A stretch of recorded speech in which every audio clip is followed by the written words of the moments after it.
Lord, remind me how brief my time on earth will be. Remind me that my days are numbered and that my life is fleeing away.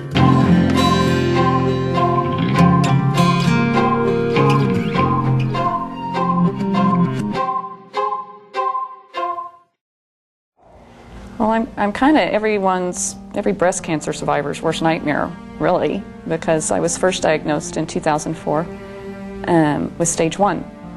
And I came back with my nodes clean and everything, and I did chemo, and I did the double mastectomy. I did everything right. But for some odd reason, the cancer went to the lymph node behind my breastbone, which is practically unheard of. And so it was allowed to grow there for several years. It didn't cause me any problems. And now it's in my bones, so I'm considered stage 4. And unless there's a miracle, I'm going to be going home soon. And I'm kind of double-minded about it because there's part of me that is kind of excited in a weird way, because I know where I'm going and it's going to be a great place. But there's this other part of me that's not ready to go yet. I'm too young. And I feel for the people that I'm leaving behind, especially my girls. Probably not going to see them grow up, I feel cheated out of grandbabies. I feel cheated out of weddings. I feel, I'm double-minded. I have this argument with myself. 2 different feelings about this same thing, And I feel for people who don't have a relationship with God and they're going through this. I don't know how they did it.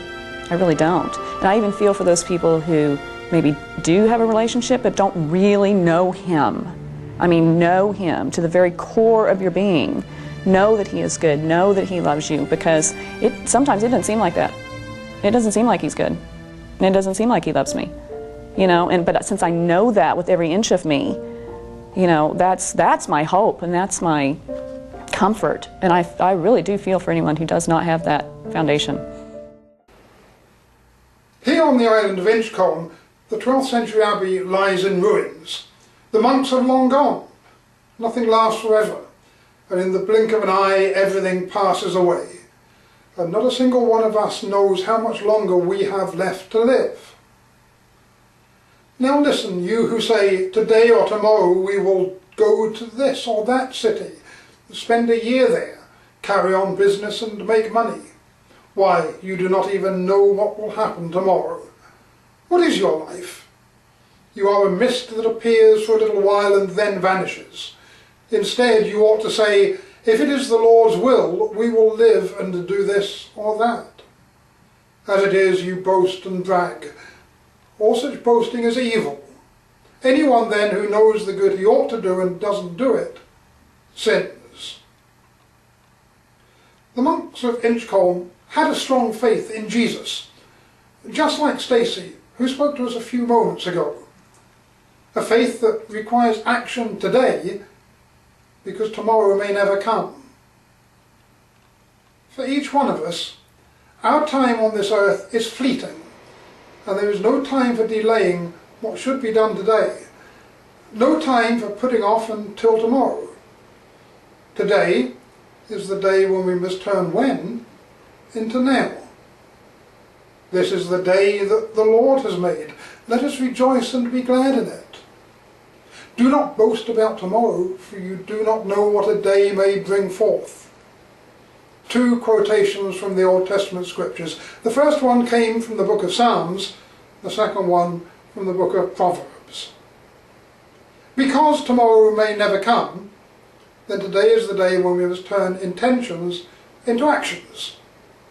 In the New Testament, in the Epistle of James, we read these words, anyone then who knows the good he ought to do and doesn't do it, sins. And turning again to the Old Testament scriptures, we read there in the book of Proverbs, do not withhold good from those who deserve it. When it is in your power to act, do not say to your neighbour, come back later, I'll give it tomorrow, when you now have it with you. So today is not only the day that the Lord has made, but it is also the day when we must turn our whole heart towards God and accept the love that He offers to us in His Son, Jesus. You know, I feel like I want to be more present in the moment because I don't have very many moments left. And so I try to enjoy every moment. And even in the mundane things, you know, I mean, that's the harder thing to do, but even in the mundane things, I try to just enjoy it, even if that means, you know, talking to God or singing to Him, you know. But I try not to take anything for granted because we're not guaranteed anything, you know. And I know I don't have many moments left. So I want to enjoy every bit of it. You've got to really have a relationship with Him, not just religion, but a relationship with Him. Because there will be something that's going to come along that's going to knock you off your feet, and you're going to need Him. And so I am just a totally different person than I was 7 years ago. But I also think I'm a lot different person than I was in May, you know, because I am starting to number my days aright and gain a heart of wisdom, you know. It's what's important. Things aren't important. Going places, that's not important. Family, friends, relationships, that's what's important. It really is.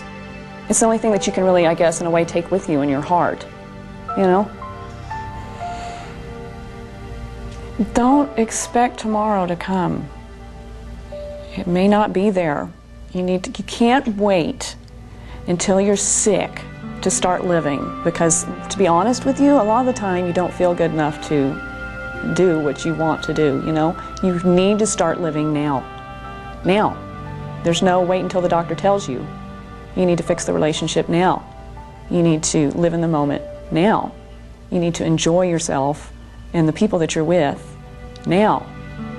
Don't wait.